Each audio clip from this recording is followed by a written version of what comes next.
나아갔을 때 하나님께서 우리가 지은 모든 죄, 입술로 뿐만 아니라 마음으로 지은 죄까지 보혈의 십자가, 보혈의 피를 의지하며 우리를 정결케 해주심을 믿고 함께 참회의 기도를 드리며 예배 가운데 나가십니다. 기도합니다. 거룩하신 주 아버지 하나님이여, 나의 모든 삶에 온전히 주님만이 주인 되어주셔서 오늘도 하나님 말씀하신 앞에 우리가 신령과 진정으로 예배하길 원하여 이 시간 주의를 사모하고 하나님 거룩한 산재물로 드려지고자 이 시간 주님 앞에 나온 사랑하는 성도들의 발걸음을 주님께서 붙들어 주시고 우리의 머리부터 발끝까지 보혈의 피로 말미암아 정결케 하여 주셔서 하나님 임하시는 귀한 이 시간 되게 하여 주옵소서. 주님께서 교회를 사랑하여 주시고 붙들어 주시는 놀라운 은총을 우리가 기억하여서 하나님 지금 하나님 말씀으로 다시고 순종하여 하나님 영광을 나타내며 주님 기뻐하시는 사랑하는 귀한 성도들 되게 하여 주옵소서.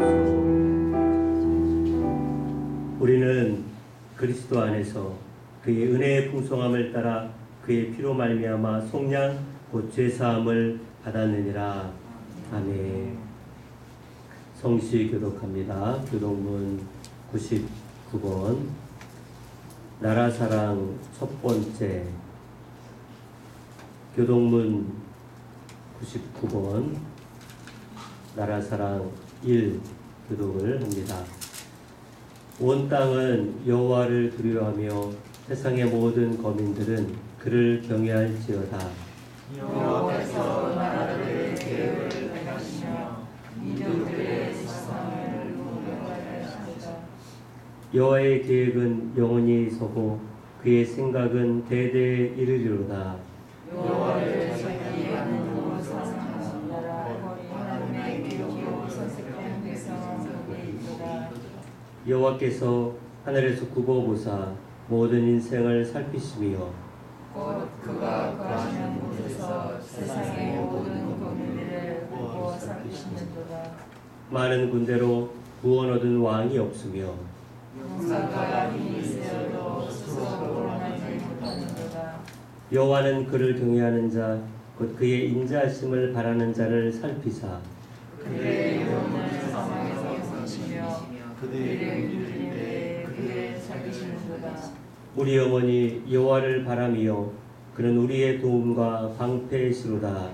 여호와께서 우리가 주를 바라는 대로 주의 인자하심을 우리에게 베푸소서. 아멘.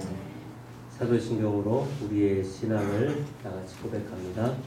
전능하사 천지를 만드신 하나님 아버지를 감사하며 그의 외아들 우리 주 예수 그리스도를 믿사오니 이는 성령으로 잉태하사 동정녀 마리아에게 나시고 본디오 빌라도에게 고난을 받으사 십자가에 못 박혀 죽으시고 장사한 지 사흘 만에 죽은 자 가운데서 다시 살아나시며 하늘에 오르사 전능하신 하나님 우편에 앉아 계시다가 저리로서 산자와 죽은 자를 심판하러 오십니다.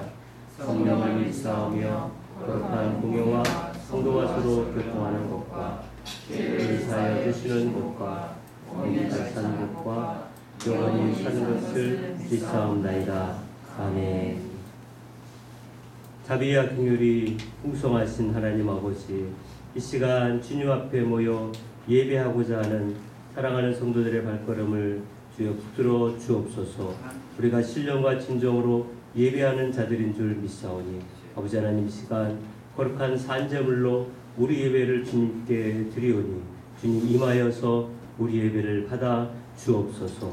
하나님은 살아계셔서 온 역사 가운데 하나님을 예배하고자, 하나님을 믿고자, 하나님을 위하여 의롭게 선 자들을 통하여 하나님 역사를 이루어 가시는 줄 믿습니다. 그런데 이 땅에 교회를 세우셔서 우리를 통해서 교회가 잃어버린 영혼, 구원받을 영혼들이 함께 모여 또한 하나님을 사랑하는 자들이 모여 거룩한 한몸된 지체를 이루고자 애를 쓰고 있는 중에 있사오니 주님께서 교회를 붙드셔서 날로 부흥케 하시며 성장케 하여 주옵소서. 머리에 대신 우리 예수 그리스도의 피 뿌린 주의 복음이 나를 살려 구원하여 주신 것처럼 이제는 나를 통해서 나의 가족과 이웃들에게 하나님의 사랑을 힘있게 전할 수 있도록 나를 거룩한 통로가 되게 하여 주시옵소서.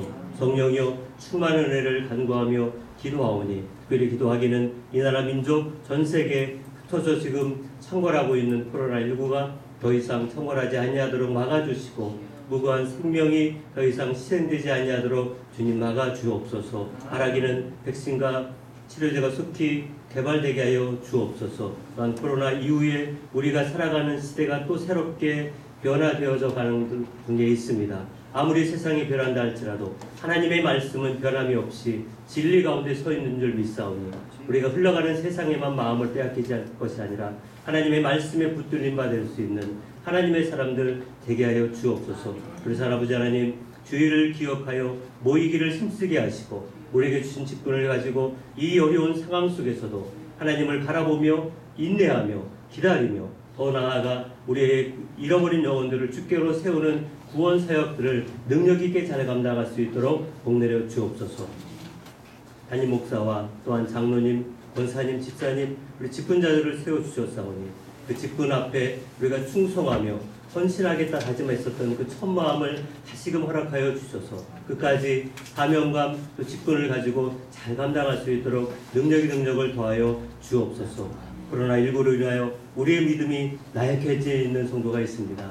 육체의 질고를 붙들고 있는 성도들도 있고 경제적인 어려움 때문에 주님을 바라보며 간구하고 있는 성도들도 있습니다. 주께서 그 모든 가정과 사업장의 형편들을 아시오매 주님 그 문제를 가지고 주님 앞에 나아가 간구하며 기도할 때 하나님의 놀라운 역사하심을 체험하는 복된 가정들 사업장들 되게 하여 주옵소서. 예배를 사모하며 오는 그 발걸음을 붙들어 주셔서 우리가 함께 모여 예배할 때 하나님의 놀라운 영광이 선포되는 귀한 시간 되게 하여 주옵소서. 예수님의 이름으로 기도드립니다. 아멘. 교회 소식입니다. 우리 지난 주간에 그 당의 공지사항을 여러분 이제 밴드에 올려드렸었는데, 지난주 광고하기는 이제 6월부터는 주일 식사도 하고 또 오후 예배까지 정상적으로 하자고 이렇게 광고를 했지만, 여러분 이제 뉴스를 통해서 아시다시피 이 코로나가 이 종교 모임, 교회 소모임 가운데 또 많이 확산되어서 가는 지금 그런 시점에 아직 있습니다. 그래서 저희도 당분간은 지금 이대로 이제 주일 1부 예배, 2부 예배만 드리고 오후 식사 그리고 이제 오후 예배는 당분간 더 보류하고 중단하기로 했습니다. 또한 이제 예배 전에 이제 간식을 이제 먹는 일을 하는데, 저희가 이제 예배 전에도 간식을 나누는 것도 피해야 될 것 같아서 예배 전 간식도 당분간 중단하기로 했습니다. 이러한 것 때문에 우리의 마음이 쪼그라들거나 우리의 신앙이 지쳐지지 않고, 생각해 보면 이제는 하나님과 나와의 관계가 집중되는 시기 아닐까. 교회까지 와서도 서로 이렇게 대면해서 서로 이야기하고 밥 먹고 하는 것도 조심스러운 것을 생각할 때 더 하나님과 나와의 그런 관계가 더 활발하게 이루어지는 그런 때이다라고 이렇게 우리가 생각하며 신앙을 게을리하지 않기를 바랍니다. 생일 축하는 그럼에도 계속 다시 이제 시작하려고 합니다. 3, 4, 5 못했는데 6월 달부터는 2부 예배 후에 생일 축하를 정말 축복하는 의미에서의 생일 축하로 그렇게 진행하도록 합니다. 매주 토요일마다 기간별로 청소가 진행되고 있습니다. 여러분 그 청소하는 것 단순하게 생각하지 마세요. 그건 정말 주일 예배 드리는 것과 봉사하는 것은 다르지 않아요. 똑같아요.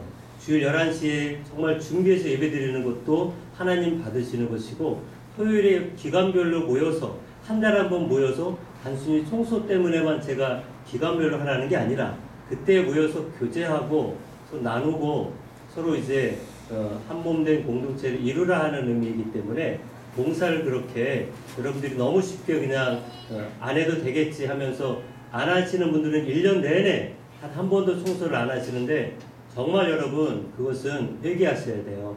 봉사를 그렇게 우습게 생각하지 마시고 교회에서 하라고 하면 철저히 할 수 있도록 시간을 비워놓고 함께 동참하시기를 바랍니다. 자, 성가대 지휘와 찬양 인도는 김하진 사모가 섬겨주시기로 했고, 싱어와 악기 섬겨주실 분들은 계속 신청을 받습니다. 생일 축하 봉사, 앞에서 인도하는 봉사가 아니고요, 준비하시는 거예요.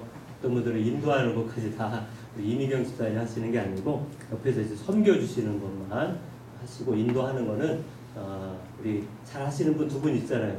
노은희 집사님과 진주철 장로님이 앞에서 인도는 그렇게 하시고 옆에서 섬겨주시는 이미경 집사님이 이제 해주시기로 했습니다.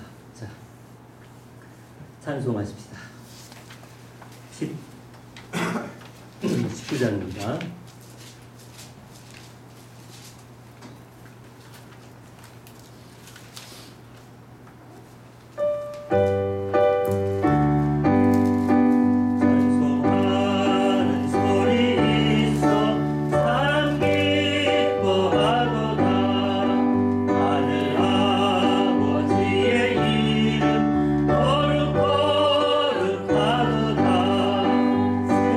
세상 사람 찬양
말씀 교독합니다. 사도행전 2장 1절부터 4절까지입니다.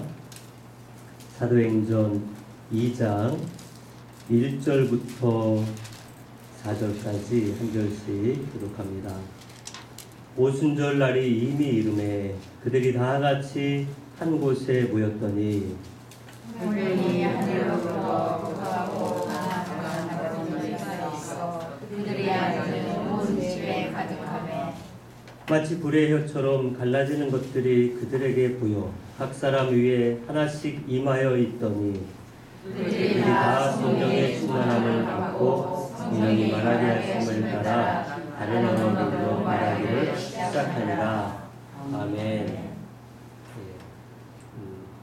마스크 하셨습니까? 우리 앞뒤좌우로 다시 한번 인사하십시다. 반갑습니다. 또 갑니다. 사랑합니다. 2부 예배 때는 이제 구청에서까지 와서 다 이제 검사를 하는데 참 우리는 이제 이렇게 나쁘게만 생각할 게 아니고요.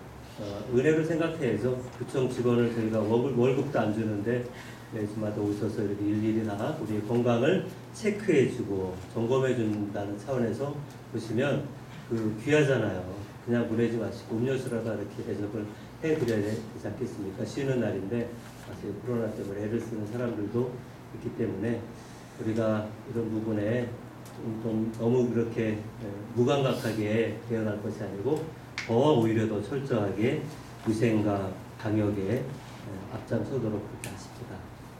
우리가 지난 주일에도 성령 강림 주일이기 때문에 성령에 대한 이제 개론적인 기초적인 그런 의미에서 성령의 중요성을 잠깐 우리가 생각을 해봤습니다. 성령이 왜 중요한가? 예수님이 십자가에 돌아가시기 전에도 요한복음 14장부터 17장까지 마지막으로 성령에 대해서 계속 언급을 하셨고, 그리고 이제 부활하신 다음 40일 계시다가 승천하시기 바로 직전에도 예수님 제자들에게 마지막으로 당부한 것도 기다려라. 아버지의 약속 꼭 기다려라. 그렇게 하면서 예수님이 이 지상 사역을 마치고 천상 사역 하나님의 우편에 올라가셨어요. 기다리라고 하고는 그냥 올라가셨어요. 자, 그렇게 성령이 중요합니다. 우리가 예수를 믿고 내가 하나님의 말씀을 깨닫고 하나님을 아버지라 부를 수 있는 그 모든 것은 성령이 아니고서는 절대로 예수를 믿을 수도 없고 하나님을 아버지라고 할 수도 없기 때문에 우리가 보지 못한다고, 느끼지 못한다고, 내 지식이 없다고, 내가 모른다고 성령을 무시할 수도 없다고 할 수 없는 것입니다. 어찌 보면 우리가 성령을 소외시키고 무시하고, 우리 지난주에 나눴던 것처럼 성령을 어떤 특별한 이 에너지, 어떤 그런 어떤 심, 능력, 이런 한쪽으로만 성령을 생각해서 막 부흥회라든지 기도원이나 나무뿌리 뽑는 이런 어떤 맹목적인 그런 것으로만 성령을 그렇게 받을 수도 있지만, 그러나 그것이 전부인 것처럼 우리가 너무 성령을 잘 몰랐던 어리석음을 우리가 말씀을 통해 보니까 모든 성경은 무엇으로요? 성령의 감동을 받은 사람으로 모든 성경이 기록이 된 거기 때문에, 그리고 성경을 통해서 성령은 역사하신다고 말씀했기 때문에 우리가 성령을 사모할 때 어떻게 될까요? 말씀 읽으며 성령이여 내게 깨닫게 주옵소서, 성령이여 역사하여 주옵소서. 이렇게 성령 하나님이시잖아요. 하나님을 이렇게 초청하는 건데 점잖게 정말 이렇게 섬기는 마음으로, 성령이 그냥 우리 그냥 애완동물 내게 아니잖아요.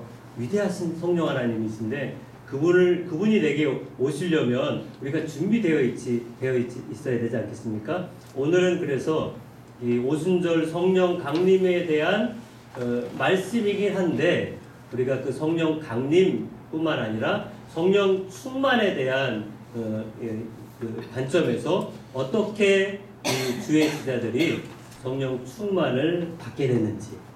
그래서 여러분, 제자들이 예수를 3년 동안 믿고 따랐지만 그 제자들이 180도 확 바뀌게 된 그 엄청난 역사적인 변곡점, 그 가장 중요한 것은 십자가도 아주 중요했어요. 그런데 십자가 달 때 제자들은 다 배신하고 도망쳤고, 그리고 부활도 아주 중요했어요.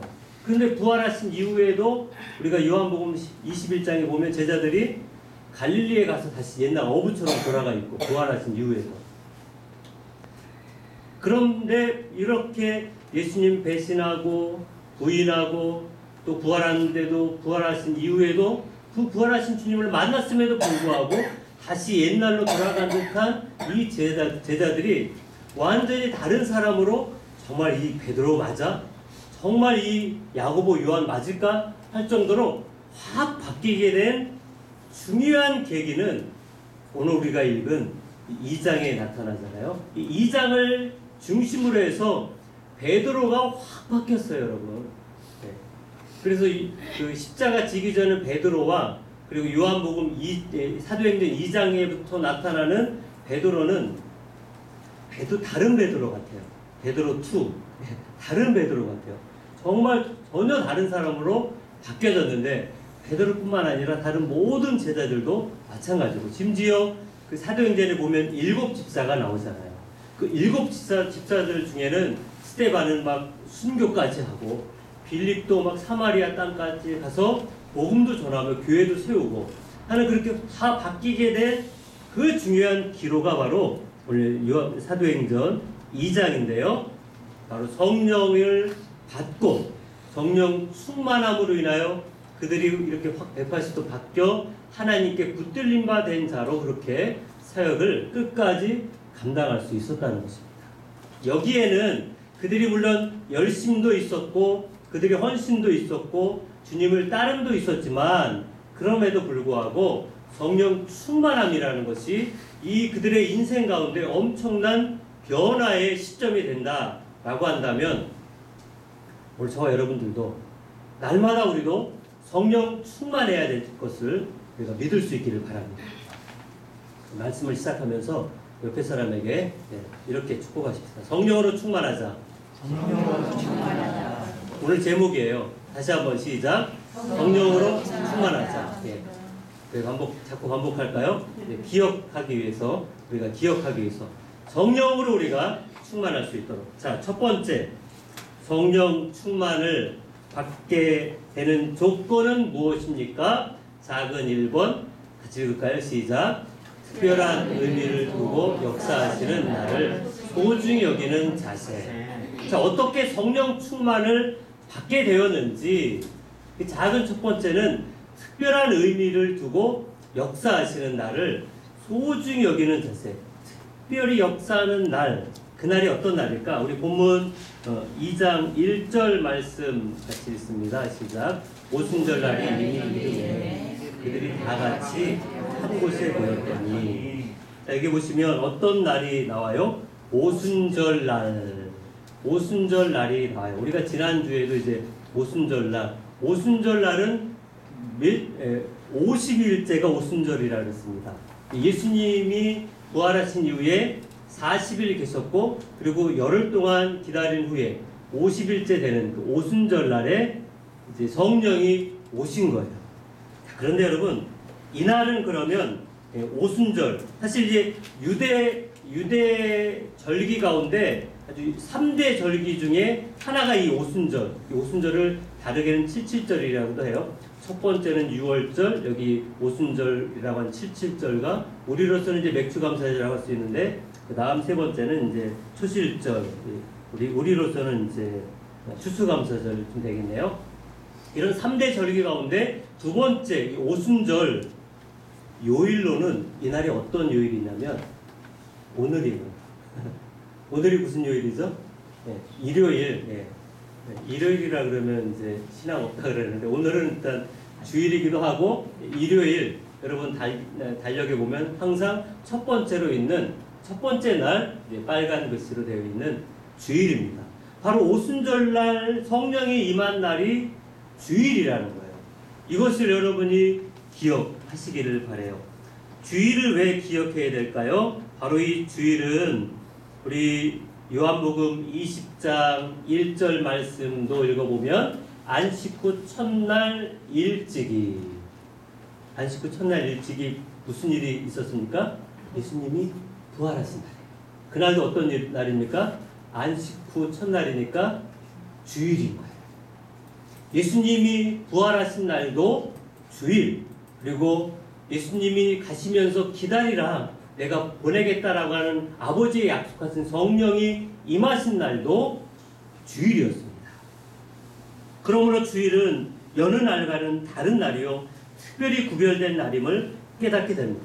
제가 처음 예수를 믿을 때는 고등학교 2학년 때이기 때문에 그때는 주일이 주일 성수라는 것이 당연한 것처럼 그렇게 받아들였어요.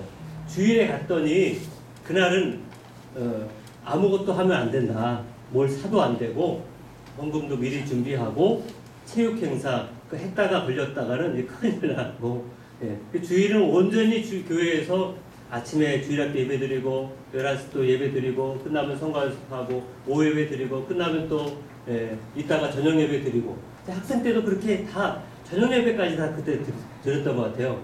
지금은 이제 반만 하는데, 지금 교육자인 저도 이때 지금은 저녁 예배가 없이 오후 예배도, 요즘엔 또 오후 예배도 없네요.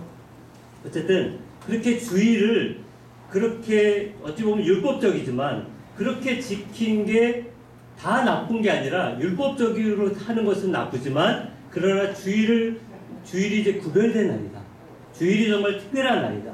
왜냐하면 이날은 내 날이 아니고 내가 쉬는 일요일이 아니라 주일, 말 그대로 주일이 어떤 의미예요? 주님의 날, 주님의 날이기 때문에 내 몸이 좀 피곤해도 주를 생각하면서 또 신방도 하고 전도도 하고 또 찬양도 하고 예배도 하고 하루를 온전히 주님께만 드리는 날이다. 이렇게 해서 주일 성수라고 하는 것이 그렇게 굉장히 중요한 영향력처럼 있었을 때가 있었는데, 지금은 그것이 좀 희미해졌습니다. 자, 그런데요, 더 이 주일을 살펴볼 텐데 한 구절 더 보시면 요한계시록 1장 10절입니다. 시작. 주의 날에 내가 성령의 감동되어 내 대해서 나는 펄소리 같은 큰 소리를 들으니. 자, 예수님의 제자 사도 요한이 계시를 받은 그 말씀을 우리는 요한계시록이라고 합니다. 그런데 그 요한계시록 그 말씀을 받은 것을 지금 어떻게 표현하고 있습니까? 주의 날, 어떤 날이에요? 주일이에요. 주일에 성령에 감동되어, 주일에 그 성령에 감동이 되어 내 뒤에서 나는 나팔 소리 같은 큰 음성을 들으며, 성령의 감동을 받은 사도 요한은 반모섬에서 주일에 하나님의 말씀을 받아 오늘 우리에게 요한계시록을 이렇게 전해주고 있다는 것입니다. 여러분 생각해 보시면 우리가 지금까지 수십 년 동안 예수 믿을 때 어떤 날 예배를 드렸습니까? 주일이잖아요. 우리가 이 주일을 그냥 단순하게 생각할 것이 아니라 우리는 평생 이 주일을 정말 특별하게 지금 늘 지키며 예배를 드렸습니다. 여러분이 그냥 드린 것 같지만 그냥 드린 게 아니잖아요.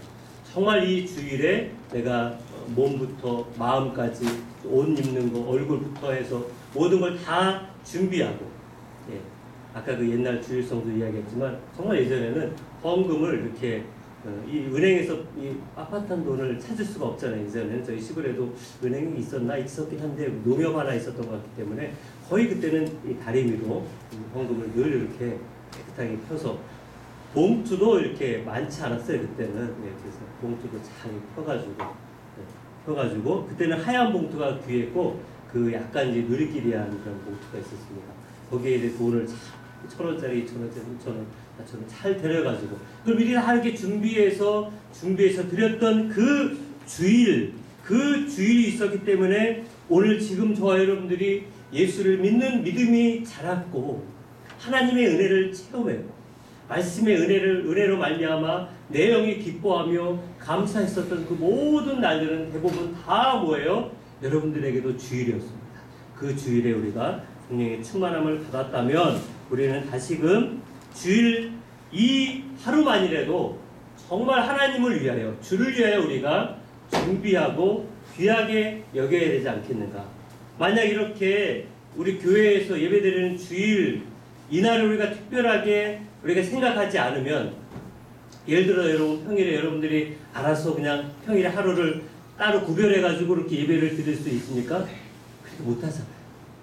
구별되어 있는 날도 지키지 못한다면 평일에 지킨다고 누가 장담을 하고 누가 그렇게 지켰던 사람들이 있습니까? 거의 없다고 볼 수 있다면, 오늘 우리는 주일에 이렇게 준비된 날이 있다면 이날에 우리가 동참하는 것에도 우리가 다시금 마음을 부여해서 특별한 날에 역사하시는 것을 소중히 준비할 수 있는 저 여러분 될 수 있기를 바랍니다.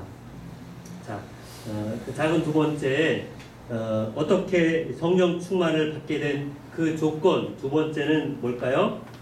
특별한 목적을 갖고 모이는 예배를 소중히 여기는 자세. 특별한 목적을 갖고 모이는 예배를 소중히 여기는 자세인데, 우리 말씀 2장 1절 하반절에 보면 그들이 다 같이 한 곳에 모였더니, 한 곳에 모였더니 다 같이. 자, 이것을 좀 더 이해하려면 우리 사도행전 1장 14절도 같이 봅니다. 여자들과 예수의 어머니 마리아와 예수의 아우들과 더불어 마음을 같이하여 오로지 기도에 힘쓰더라. 예, 한마디로 이야기하면 이 특별한 날에 어떤 목적을 가지고 그들이 모였는데, 그 모일 때 마음을 같이하여 한 마음으로 모였다는 거예요. 어떤 각자 개인의 어떤 일들 때문이라고 할 수 없죠. 같이 한 마음을 이루어야만 되는 날이, 같이 합심해야만 되는 날인 거예요. 여러분, 이렇게 우리가 예배를 위해서 어느 한 사람만 예배를 위해서 준비하는 게 아니잖아요. 토요일 날에는 또 기간별로 청소로 예배를 준비하고, 또 예배 순서 맡은 사람, 또 기도 순서 맡은 사람은 기도문을 준비하면서 또 예배를 준비하고, 또 찬양으로 또 악기로 섬기는 사람들은 또 그와 같은 은사로 말미암아 주일에 또 이렇게 예배로 섬기고, 뒤에 우리 PPT 또 영상 또 이것을 찍어서 컴퓨터로 또 핸드폰으로 올려서 온라인 예배로 드릴 수 있도록. 그래서 이것을 다 같이 하려면 무엇을 같이 해야 되는 거예요? 마음을 같이 할 수 있는, 한 마음과 한 뜻으로 우리가 이렇게 모이는 것을 중요하게 생각해야 한다는 것입니다. 사도행전에 보면 그 사도행전 그 앞부분에는 베드로에 대한 그 이 사역들이 쭉 나열되어 있는데, 한때 베드로가 어느 날 백부장 고넬료의 초청을 받았습니다. 백부장 고넬료는 이방인임에도 불구하고 하나님을 경외하는 경건한 사람이었습니다. 그래서 그는 베드로를 초청하면서 그가 식구들만 모여있던 것이 아니라 어떻게 모여있었냐면, 사도행전 10장 24절에 가보면 가이사라에 들어가니 고넬료가 그의 친척과 가족이 포함되어 있겠죠. 가까운 친구들을 모아서 기다리더니, 예. 자, 이렇게 특별한 은혜를 받고자 하는 그 목적을 가지고 모였다는 거예요. 함께 모인 거예요.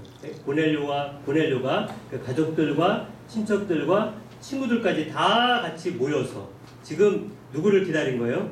이 베드로에게 납작 엎드려 절을 하는데, 베드로 자체가 중요한 게 아니라 베드로가 전하는 그 말씀을 듣고자, 하나님의 말씀을 듣고자 혼자가 아니잖아요.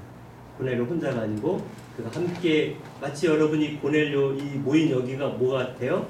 교회이지 않겠습니까? 고넬료가 모여있는 이 모든 곳에 함께 모인 이 교회에 바로 하나님의 말씀을 듣고자 하는 그런 목적을 갖고 모였다고 하는 것입니다. 우리가 이렇게 모임을 갖는 것, 우리 교회는 그래서 주일날만 또 모이는 것이 아니고 주중에도 예배를 드립니다. 수요 예배도 있고 금요 기도회도 있고, 또 화요일부터 금요일까지 아침 6시에 새벽 기도에도 우리가 모입니다. 이렇게 모이는데 함께 모이는 것이 있을 때에 그때 뭐가 일어났다는 거예요? 성령의 충만함이 나타난다. 자, 다시 정리해 보십시다. 성령의 충만함이 임하였던 곳은 그 특별한 날 주일에 주일을 거룩히 지키고자 하는 사람들이 모였을 때 성령이 오순절에 임한 것처럼, 안식 후 첫날에 예수님이 부활하신 것처럼, 그리고 주의 날에 반모섬 사도 요한이 반모섬에 갇혀 있으면서도 주일을 기억하여 거룩하게 지킬 때 성령이 임하였다는 것입니다. 그래서 여러분, 매 주일을 기대할 때 우리는 무엇을 고대하며 이 주일을 오셔야 되냐면 성령 충만함을 받고자 우리는 예배 가운데 나아가는 것입니다. 그것은 주일일 수도 있고 수요 예배일 수도 있고 금요 기도일 수도 있고 새벽 기도일 수도 있다는 것입니다. 그냥 너무 습관에 따라서만 왔다 갔다 하는 것이 아니라 정말 성령의 충만함을 받고자 우리가 이렇게 모일 때 우리는 그때 어떤 마음이요? 한 마음으로 같이 서로 모이는 그 목적을 같이 할 때 성령 충만함을 받게 되는 그런 조건이 갖춰진다는 것입니다. 한 가지 더 성령 충만을 받게 된 조건, 세 번째를 보시면 세 번째 뭐라고 이야기해요? 전해주시는 말씀, 선포되는 말씀을 경청하는 자세. 자, 그 사도행전 본문 2장 2절에 가보시면 2절 하반절에 그들이 앉은 온 집에 가득했다. 뭐가 가득했냐면 우리가 앞에서 읽었지만 하늘로부터 급한 강한 바람 같은 주의 성령이 앉아있는 그 집에 가득했다는 거예요. 그래서 여러분, 이 앉아있다는 것을 가지고 어떤 분들은 그들이 모여서 기도했다 라고도 해석하는데, 했다기보다는 오순절날에 그들이 모였으면 우리도 물론 여기 기도도 하잖아요. 근데 기도보다 뭐가 더 깁니까? 예, 지금 뭐 하는 시간이에요? 말씀을 우리가 듣는 시간입니다. 자, 그렇죠?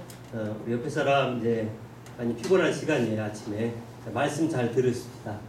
말씀 잘 들으십시다. 우리 집중해야 되지 않겠습니까? 네, 집중해서 말씀을 잘 듣는 시간인데, 자, 그래서 이 앉아있다라는 것은 기도했다는 것보다는 말씀을 듣고 있는 그 자세라는 것을 우리가 어디서 살펴보냐면 사도행전 10장 44절에 그 증거를 뒷받침해 주고 있어요. 10장 44절 시작. 베드로가 이 말을 할 때에 성령이 말씀 듣는 모든 사람에게 내려오시니. 예. 오순절날에 다 모여서 앉아있던 사람들은 이때는 뭐 의자가 없었기 때문에 또 마가의 다락방이지 않습니까? 사도행전 1장에 보면 여기가 이제 다락방이다 했기 때문에 다락방이니 앉아서 말씀을 듣던 중에 성령이 임하였다는 거예요. 자, 그래서 성령은 말씀이 아니고서는 임한다는 것이 사실 어렵다는 것이죠. 말씀이 아니고서 성령이 역사할 수는 있어요. 불신자에게도 성령은 역사를 하더라고요. 안 믿는 사람에게도 성령은 역사해요. 그가 깨닫지 못해서 문제일 뿐이지. 성령이 하나님의 말씀을 사모할 때 말씀 듣는 것 가운데, 그래서 여러분, 우리가 예배 시간 가운데 순서가 다 중요하지만 가장 많은 시간은 하나님의 말씀을 듣는 시간이잖아요. 하나님의 말씀을 내 귀로 들을 때 귀로만이 아니고 마음으로 듣고자 하는 그 자세를 갖고 있을 때 성령은 나도 모르게 내 마음 가운데 풍성함으로 충만함으로 역사하고 임하는 줄 믿습니다. 그런데 여기서 우리가 주의해야 할 중요한 원리가 하나 있는데, 그것은 말씀을 듣는 자세, 말씀을 경청하는 중에 여기 아까 우리가 고넬료를 봤을 때에도 그들이 말씀을 듣던 중에 고넬료와 그 모인 모든 사람들이 말씀을 듣던 중에 아까 여기 사도행전 10장 읽었던 것처럼 성령이 그 모든 사람들에게 임하였더라. 그래서 여러분, 우리가 예배 가운데 와도 모든 사람들이 다 은혜를 받으면 좋은데 그렇지 않더라고요. 공동체 안에 다 한 공간에 다 있어도 목회자가 설교하는 내용은 똑같은데 듣는 사람의 마음의 형편에 따라서 또 이상하게도 듣고 또 상처받는 걸로도 듣고 오해하는 것으로 듣고 어떻게 목사님이 내 사정을 저렇게 잘 알지 하면서 옆에 있는 부인이 당신 목사님에게 내 얘기를 다 했지 하고서 이렇게 보자전한 것처럼 그렇게 하늘을 들고 볶을 것이 아니고 성령의 역사하심으로 하나님이 우리 가운데 마음을 다스려 주시는구나. 우리는 잘 몰라도 하나님은 나보다도 내 마음의 사정을 너무나 잘 알고 있기 때문에 말씀을 통해서 나를 변화시키고자 하는 하나님의 그 열심은 내가 상상하는 그 이상으로 나를 붙들어서 하나님 앞에 세우고자 한다는 것입니다. 그래서 우리는 말씀을 듣고자 할 때 정말 꿀송이 같은 말씀으로 듣고자 해야 되는데 앉아있긴 한데 마음이 다른 데로 가 있든지 말씀을 듣는 귀는 열려있는데 마음은 닫혀져 있다면 그것만큼 또 어리석은 삶 아니겠습니까? 그래서 우리는 귀만 열려있는 것이 아니고 마음의 귀가 열릴 수 있도록 하나님 말씀이 들려지게 하여 주옵소서 라고 하는 이와 같은 자세가 하나님의 말씀을 경청할 때 성령이 임하게 됐다는 것입니다. 여러분, 가나 혼인잔치에서 처음으로 이루었던 예수님의 기적은 물이 변하여 포도주가 되는 것입니다. 그런데 그 변화에 중요한 역할을 했던 여인이 바로 예수님의 어머니 마리아예요. 이 마리아가 그 종들이 혹여 예수님의 그 말에 불순종할까 봐 이렇게 언지를 해요. 요한복음 2장 5절 시작. 내 어머니가 하인들에게 이르되 너희에게 무슨 말씀을 하시든지 그대로 하니라. 무슨 말씀을 하시든지 그대로 순종하라. 여러분, 순종은 억지로 하는 게 아니잖아요. 마음에서 우러날 때 순종하는 것처럼 그대로 행하라 라고 하는 그것을 강조할 때 말씀 앞에 우리가 순종하는 마음으로 들을 때 성령의 역사하심이 있는 줄 믿습니다. 자, 큰 두 번째로 이제 그렇게 말씀을 앉아서 듣고 성령이 역사하실 때 그 성령 충만의 결과가 나타나요. 큰 두 번째 성령 충만의 결과 작은 1번 바람같이 임한 성령이다.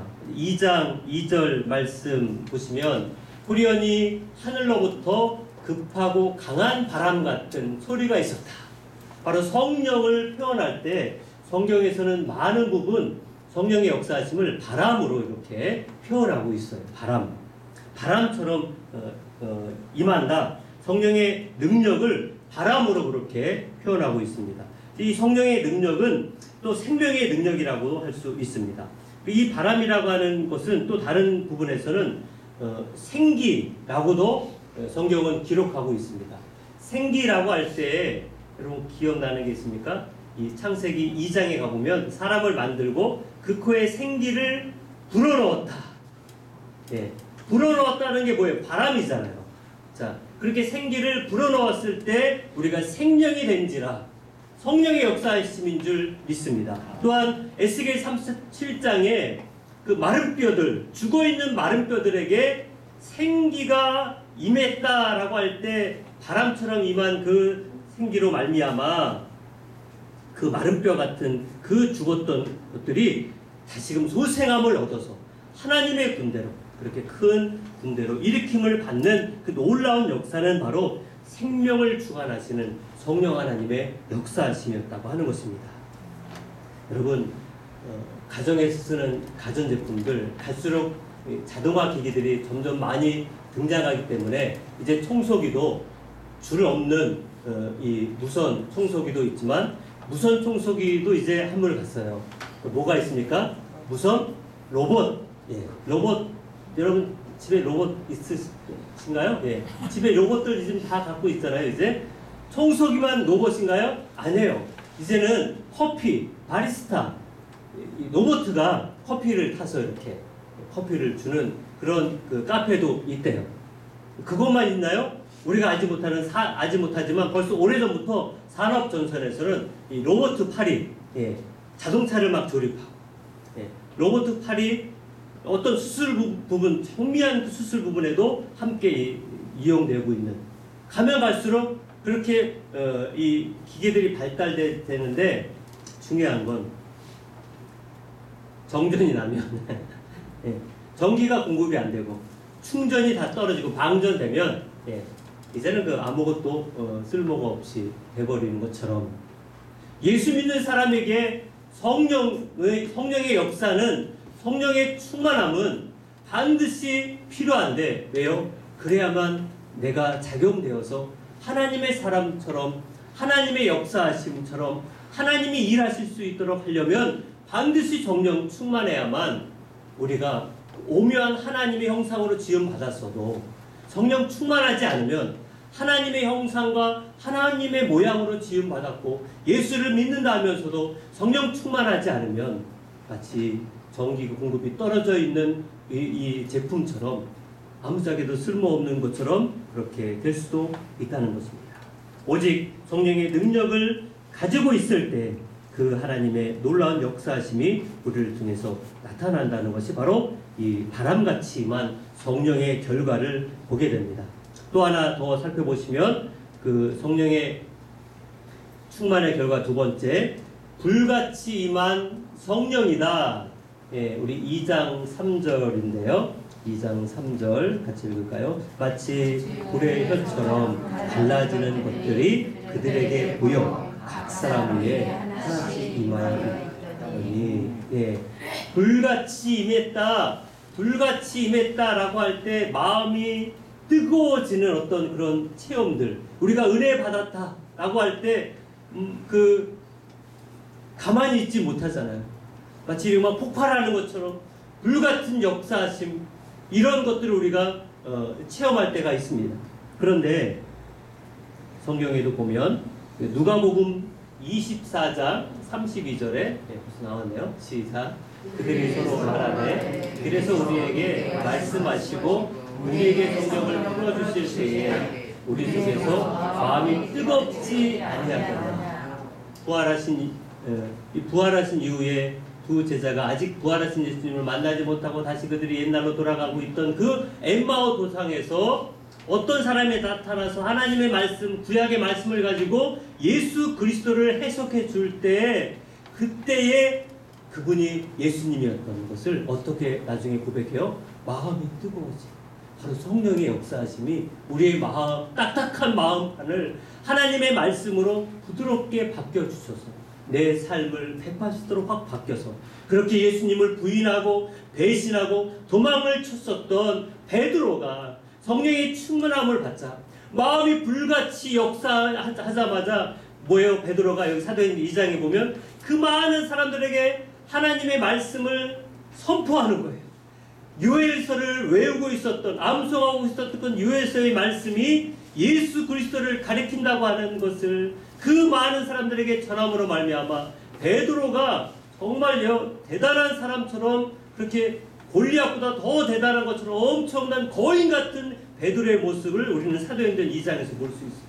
와, 이 베드로가 정말 그 배신자, 예수님 부인하고 도망갔던 그 베드로 만나 할 정도로 그런 성령의 충만함, 불같이 임한 그 성령의 역사하심으로 하나님의 말씀이 그의 입을 통하여 계속 전파되다 보니까 나중에는 유대 지도자들이 저 사람이 어느 대학 나왔나?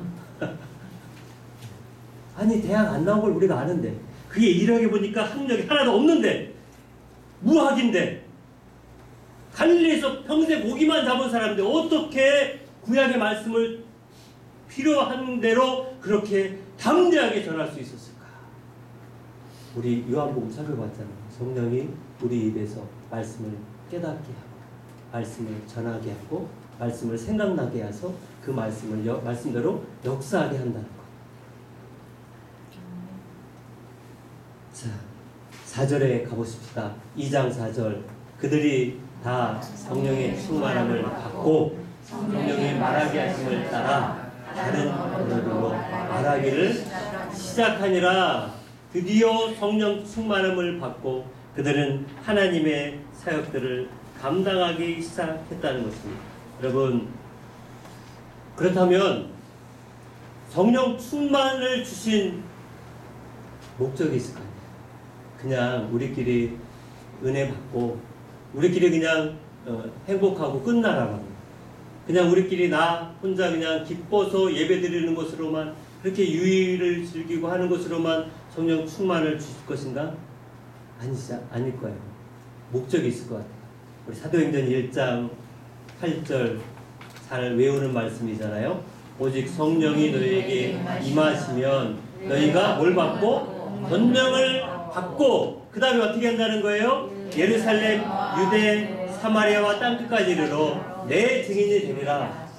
예루살렘 여기 영등포를 중심으로 유대, 서울을 중심으로 사마리아, 온 남북 대한민국을 중심으로 땅끝까지 증인이 되게 하기 위해서 하나님이 저와 여러분들에게 성령의 충만함을 주신다는 것입니다.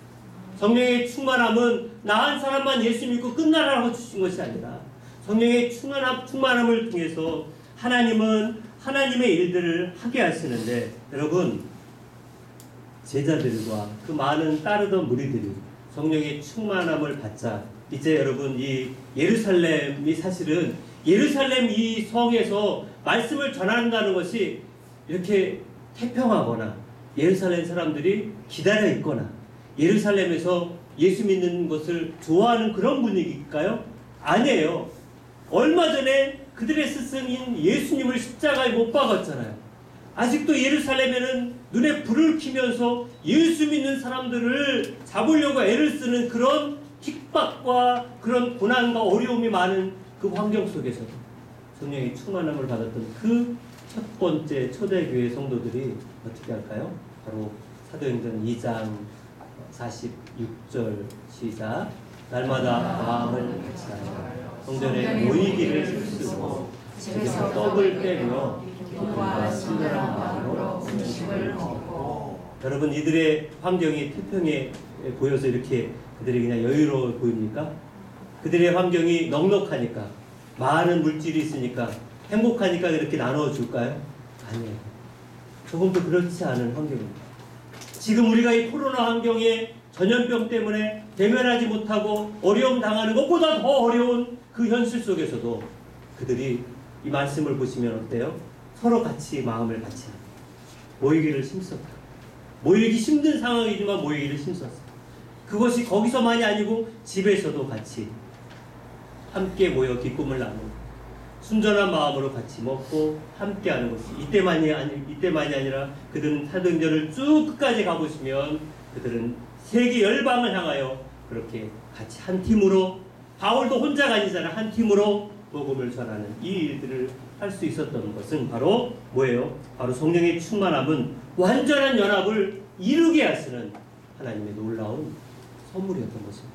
우리 교회가 교회 될 수 있는 그 능력도 우리 각자가 주일을 특별한 날로 기억해서 정말 마음을 다하여 예배 가운데 말씀을 듣고자 할 때 우리가 왜 성령 충만해야 되냐면 나를 뿐만 아니라 우리 옆에 있는 성도들과 함께 한 몸 되기 위해서라도 내가 성령 충만해야 된다는 것입니다. 내가 성령 충만함으로 나를 통해서 내 가족과 이웃과 더 나아가서 모든 곳곳에 연합하고자 하는 하나님의 그 아름다운 교회를 세우고자 하시는 하나님의 열심은 이 배신하고 주를 피하여 도망다니는 그 제자들을 붙들어서 하나님 말씀을 듣게 해서 성령 충만함을 공급해 주시는 하나님의 놀라운 역사하심. 그래서 여러분 말씀하잖아요. 요한복음 10장에 내가 온 것은 양으로 생명을 얻게 하고 더 풍성하게 얻고자 한다는 것처럼 오늘 우리가 이 주일에 그냥 단순하게 늘 드려지는 예배라 생각하지 마세요. 이날은 특별히 나의 날이 아니에요. 여러분의 날이 아니에요. 이날은 주의 날입니다. 이날은 주님의 날입니다. 이날은 절대적으로 주님의 날입니다. 그런데 이 주님의 날에 우리가 모여서 예배하지 않으면 누가 이 주의 날을 지킬까요? 우리가 모여서 말씀을 듣고자 하는 열심을 갖지 않는다면 누가 와서 말씀을 듣겠습니까? 오늘 우리 성령 충만함은 여러분들이 받아야 되는데 매일 받음으로 말미암아 하나님이 이 땅에 여러분을 통하여 구원의 역사, 땅끝까지 주님을 증거하는 증거의 역사를 감당하길 원하세요. 그것을 우리가 다시금 기쁨으로 맞이할 수 있기를 바랍니다. 기도하십시오. 아버지 하나님, 하나님은 살아계셔서 지금 이 시대에도 안진뱅이 같은 우리의 신앙, 문둥병처럼 도저히 하나님이 아니고서는 내가 살 수 없는 그런 무익한 자에게도 하나님 보혈의 피를 흘려서 어린 양을 잡아 그 생명 대신한 것처럼 오늘 예수의 보혈의 피로 말미암아 우리를 구원하여 주셨고 또 나아가서 성령의 충만함으로 끝까지 땅끝까지 주님을 증거하며 온전한 연합을 이루고자 하시는 하나님의 귀한 선물이 성령의 충만함을 매일매일 덧입는 사랑하는 귀한 성도들 되게 하여 주옵소서. 예수님의 이름으로 기도드립니다. 아멘. 우리 찬송가 197장입니다. 197장. 우리도 이 찬양, 은혜가 풍성한 하나님은 이 찬양 정말 귀한 찬양 가사예요. 성령의 은사들을 오늘도 내려 주소서. 성령의 뜨거운 불길로서 오늘도 충만케 하옵소서. 성령 충만을 사모하는 찬양입니다. 이 찬양의 가사는 달달달 외우셔서 여러분 주중에도 언제든 이 찬양을 통해서 성령의 충만함을 사모할 때 하나님께서 충만한 은혜를 우리 모두에게 베풀어 주실 것입니다. 함께 찬양하십시다.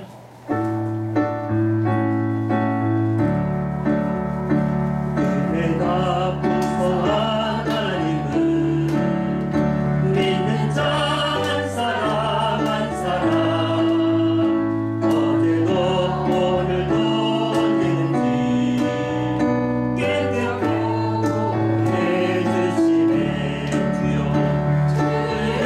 성령의 은사들을 오늘도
충만함을 내가 매일매일 구할 수 있게 하여 주옵소서. 말씀을 통하여 역사하시는 주의 성령이 내 마음을 주장하여 주셔서 이날 이 주의 날을 우리가 기대하며 거대하며 모이기를 열심을 내어서 하나님의 역사하심을 통하여 성령의 충만함을 통하여 아버지 하나님의 온 열방을 향하여 증인이 되며 완전한 연합을 이루는 우리 큰숲교회 부흥하는 교회가 될 수 있게 해달라고 우리 함께 말씀 생각하며 같이 기도합니다. 거룩하신 주 아버지 하나님, 오늘 시간 주님이 우리 가운데 임하시기를 성령의 충만함을 허락하여 주시는 것을 말씀을 통하여 보았습니다. 깨달았습니다. 매일매일 구할 것 주의 성령의 충만함을 구합니다. 아버지 하나님이여, 하나님의 형상과 모양으로 지음받았지만 아버지 하나님이여, 우리가 육신에 거한 사람이 아니라 영에 거한 영적인 사람이 될 수 있게 하기 위하여 매일매일 아버지 하나님 우리의 육체도 밥을 먹어야만 힘을 낼 수 있는데 우리의 속사람은 하나님의 말씀을 통하여 성령 충만함을 얻을 때 나그까지 강제의 주의 복음을 전하고 그런 베드로처럼